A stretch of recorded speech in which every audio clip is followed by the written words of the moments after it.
CM विजय पहुंचे Stalin के घर, क्या मिलकर चलेगी सरकार? तमिलनाडु में नया खेल शुरू। जी हां दोस्तों, तमिलनाडु की राजनीति में इस वक्त सबसे ज्यादा वायरल कोई भाषण नहीं, कोई चुनावी हमला नहीं, बल्कि एक तस्वीर इस तरीके से वायरल हो रही है जिसे देखकर पूरा देश सोचने पर मजबूर हो गया कि आखिर तमिलनाडु की राजनीति में ये हो क्या रहा है।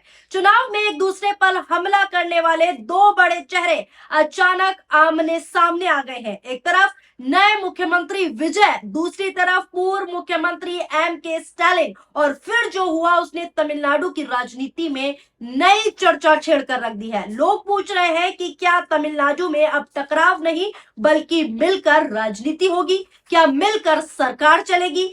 कोई बड़ा सियासी संदेश दिया गया है? ये सवाल उठ रहे हैं क्योंकि जिस तरह विजय सीधे स्टालिन के घर पहुंचे और जिस तरह स्टालिन ने उनका हाथ पकड़कर अंदर तक साथ दिया, उसने सोशल मीडिया पर नई बहस छेड़ दी है, नई चर्चा का विषय बना दिया है। तमिलनाडु में सरकार बदल चुकी है लेकिन राजनीति का तापमान अभी भी हाई है। इसी बीच विजय का स्टालिन के घर पहुंचना अब सबसे बड़ा राजनीतिक संदेश माना जा रहा है। क्या है पूरा मामला, बताती हूँ पूरे विस्तार से। नमस्कार, मैं हूं आपके साथ फराह खान और आप देख रहे हैं पीआरबी। ये हेडलाइन देखिए, सीएम जोसेफ विजय ने की पूर्व सीएम स्टालिन से मुलाकात, टीवी के और डीएम के नेताओं की पहली भेंट बनी चर्चा का विषय।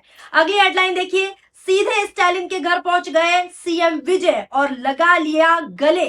तमिलनाडु में देखने को मिला गजब का सीन। बता दें, अभिनेता से राजनेता बने थलापति विजय स्टालिन के घर पहुंचे तो नजारा देखने लायक था। घर के प्रवेश द्वार पर ही पूर्व डिप्टी सीएम स्टालिन ने विजय का स्वागत किया। जैसे ही विजय अंदर पहुंचे, पूर्व सीएम के स्टालिन ने उन्हें गले लगाकर जो है बधाई दी और हाथ पकड़कर सम्मान के साथ अंदर ले गए। दरअसल आपको बता दूं दोस्तों, मुख्यमंत्री बनने और विधानसभा में शपथ लेने के बाद विजय सीधे सीधे के स्टालिन के घर पहुंचे। तस्वीरें मैं आपको दिखा रही हूं स्क्रीन पर। दरवाजे पर खुद स्टालिन ने उनका भव्य स्वागत किया, फिर अंदर दोनों नेताओं की मुलाकात हुई। विजय ने स्टालिन को शॉल भी पहनाए, स्टालिन ने भी विजय का सम्मान किया। लेकिन सबसे ज्यादा जो चर्चा रही इस सबके बीच, उस तस्वीर की चर्चा हो रही है जिसमें स्टालिन विजय का हाथ पकड़कर चलते हुए दिखाई दे। इस तस्वीर को देखिए जो स्क्रीन पर मैं आपको दिखा रही हूं, उसमें आप साफ देख सकते हैं, तस्वीरें साफ बयां कर रही हैं कि कैसे स्टालिन विजय का हाथ पकड़कर चल रहे हैं। सोशल मीडिया पर लोग इस तस्वीर को अलग अलग नजरिए से देख रहे हैं। कोई कह रहा है कि राजनीति में ये संस्कार होना चाहिए, यानी कि राजनीति के यही संस्कार है कि आपस में मिलजुल कर रहो। कोई कह रहा है कि तमिलनाडु की राजनीति अब नई दिशा में जा रही है और कुछ लोग इसे बड़ा सियासी संकेत की तरह भी देख रहे हैं, क्योंकि याद रखिए यही विजय थे जिन्होंने पूरे चुनाव डीएमके के खिलाफ लड़ा, स्टालिन सरकार पर लगातार हमला बोला, लेकिन सत्ता में आते ही सबसे पहले वो उसी पूर्व मुख्यमंत्री के घर पहुंचे जिनके खिलाफ उन्होंने जनता से वोट मांगा था। और आज की तस्वीरें मैं आपको दिखा रही हूं। और अब सवाल सिर्फ मुलाकात का नहीं, सवाल यह है कि क्या इस मुलाकात के पीछे कोई बड़ा राजनीतिक संदेश छिपा हुआ है? दरअसल दोस्तों, तमिलनाडु की राजनीति में ये एक परंपरा मानी जाती है कि नया मुख्यमंत्री पूर्व मुख्यमंत्री से मुलाकात करता है। इसे कर्सी कॉल कहा जाता है। 2014 की बात करूं तो 2014 में नरेंद्र मोदी भी जब प्रधानमंत्री बनने के बाद डॉक्टर मनमोहन सिंह से मुलाकात करने पहुंचे थे। सेम वही पैटर्न है, लेकिन विजय और स्टालिन की मुलाकात इसलिए ज्यादा चर्चाओं का विषय है, इसलिए ज्यादा ट्रेंडिंग में चल रही है क्योंकि तमिलनाडु का एक बड़ा बेहद आक्रामक चेहरा रह चुके हैं। और इसी बीच सबसे बड़ा झटका जो है एआईएडीएमके को लगता दिखाई दे रहा है। बीजेपी के साथ गठबंधन करने वाली पार्टी अब टूट की कगार पर पहुंचती हुई दिखाई दे रही है। खबर है कि पार्टी दो धड़ों में बढ़ चुकी है।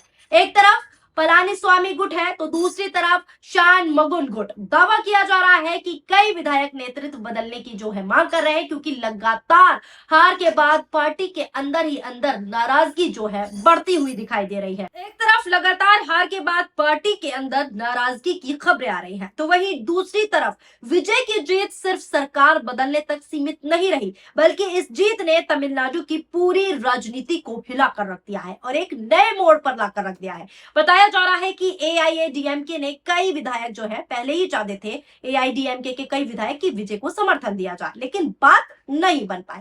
अब वही विधायक नेतृत्व पर जो है सवाल उठा रहे हैं। सोशल मीडिया पर दोस्तों ये भी चर्चाएं चल रही हैं, ये भी कहा जा रहा है कि विजय ने डीएमके और एआईएडीएमके दोनों के वोट बैंक में सेंध लगाती है। यही वजह है कि पुरानी पार्टियों में जो है उथल पुथल और बेचैनी बढ़ गई है। दिलचस्प बात यह है कि बीजेपी को तमिलनाडु में सिर्फ एक सीट मिली, ये बात आप भी जानते हैं, और अब विपक्ष लगातार कह रहा है कि तमिलनाडु ने ये साफ संदेश दे दिया है कि तमिलनाडु में नफरत की राजनीति नहीं चलेगी। अपने पहले संबोधन में विजय ने जीत को वास्तविक और धर्मनिरपेक्षता, सामाजिक न्याय का एक नए युग की शुरुआत बता चुके हैं। अब विजय ने साफ कर दिया था, विजय ने साफ कहा कि लगातार सेक्युलर और सोशल जस्टिस की बात होगी और इसी पर अब काम होगा। उनका बयान भी खूब वायरल हो रहा है, वो मैंने आपको दिखाया था, एक बार फिर से दिखा देती हूँ, जिसमें उन्होंने कहा था कि नए दौर की शुरुआत हो चुकी है। नजर डालिए इस वीडियो पर। This is a new beginning, a new era of a real secular social justice starts now. जो बयान विजय का खूब वायरल हुआ वो मैंने आपको सुनवा भी दिया और साफ तौर पर वीडियो दिखवा भी दिया, पहले भी दिखाया था और अब भी दिखा दिया, लेकिन सबसे ज्यादा चर्चा अब उसी तस्वीर की हो रही है जिसमें स्टालिन विजय का हाथ थामे नजर आ रहे हैं, जो स्क्रीन पर मैं आपको बार बार दिखा रही हूँ।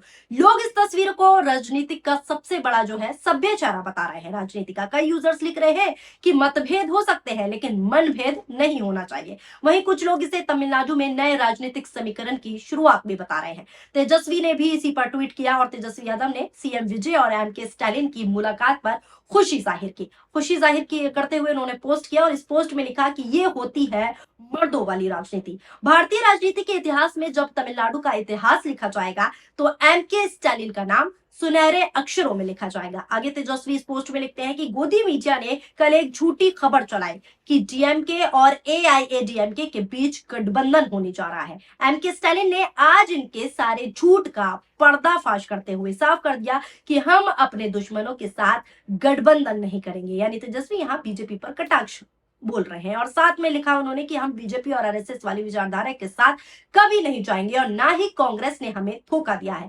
उन्होंने साफ कर दिया कि विजय की पार्टी यानी कि टीवीके को सरकार बनाने दीजिए, हम मदद करेंगे, कोई अड़ंगा नहीं डालेंगे, एक मजबूत विपक्ष की भूमिका निभाएंगे। हमें राहुल गांधी के निर्णय पर भरोसा है, हम अंबेडकर, पेरियर और कामराज के आदर्श और तमिल संस्कृति के लिए आजीवन काम करते रहेंगे। ये ट्वीट तेजस्वी द्वारा किया गया है जो मैंने आपको बताया। हालांकि अभी तक दोनों पार्टियों की तरफ से किसी गठबंधन जैसी बात नहीं कही गई है।